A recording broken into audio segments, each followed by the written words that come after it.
Hello, my name is Andrew Fox. I'm a researcher for Juvenile Rehabilitation in the Washington State Department of Children, Youth, and Families. Today is August 9th, 2019. This is the second of two videos where I'll talk about our recent evaluation of dialectical behavior therapy in juvenile rehabilitation. The full report can be found on the Department of Children, Youth, and Families website, which is dcyf.wa.gov.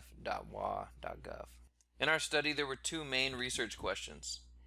The first was to examine the data being collected related to DBT and the level of implementation. You can hear the results from the first part of the study in our first video.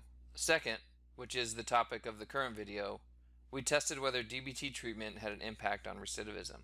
To determine the effect of DBT treatment, we examined a cohort of youth released in 2014 and 2015. A total of 1,031 youth were included in the study. The outcome, or what we were predicting, was recidivism. This was measured using a conviction for a new crime within 18 months of release from JR. We looked at any recidivism, felony, and misdemeanor. The treatment, DBT, was measured using three different variables: the average number of individual sessions per month, the average number of skills groups per month, and the youth's environmental adherence experience score. Since environmental adherence, or EA, is measured at the living unit level, we created a weighted average for what the youth experienced.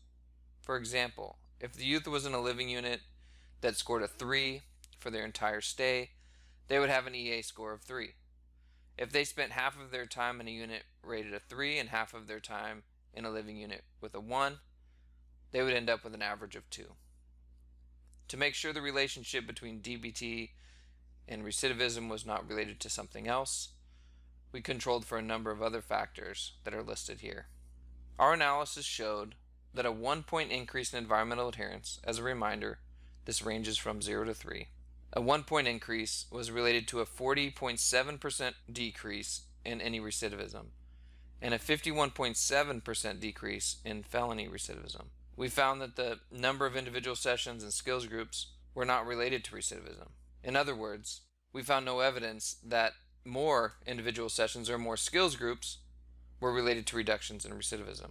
Further analysis showed that while EA was important for everyone, it had the strongest positive effect for younger youth and those with mental health issues. Here, you see a graphical display of the effect of environmental adherence on felony recidivism. As you can see on the far left side, we expect about a 45% felony recidivism rate for youth who would experience an EA score of 1, but we would expect about a 17% felony recidivism rate for youth who experience an EA of 3. This is a substantial and significant effect. To summarize the findings of this study, from the first video, but relevant here, there was significant variation in terms of quality and quantity of DBT treatment experienced among JR youth.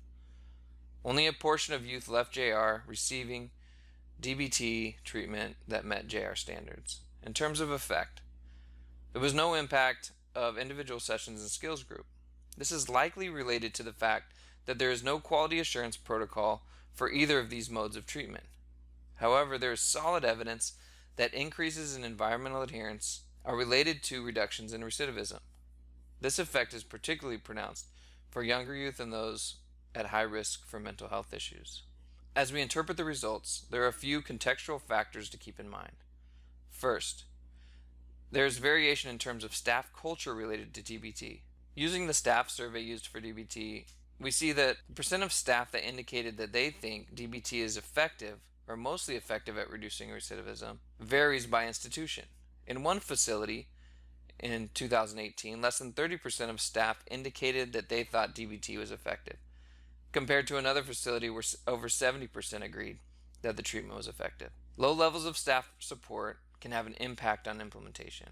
Second, staffing levels are often low and staff are not able to provide the one-on-one counseling as required by the DBT standards. On top of that, turnover is particularly high. Providing training to staff remains a challenge. With high turnover and the need for specialized training, oftentimes the staff providing the treatment could benefit from additional training. Here are a few key recommendations related to our findings. A complete set of recommendations with explanations can be found in the full report. First, JR should focus on the acute mental health units starting immediately. Ensure youth in those units are getting treatment that is up to standards first, because it will have the greatest impact. Second, these findings can inform hiring practices. Environmental adherence is related to providing a therapeutic environment and connecting with the youth. We have to hire staff that have high levels of empathy. And third, a committee should be established to routinely review DBT materials to ensure they are culturally relevant.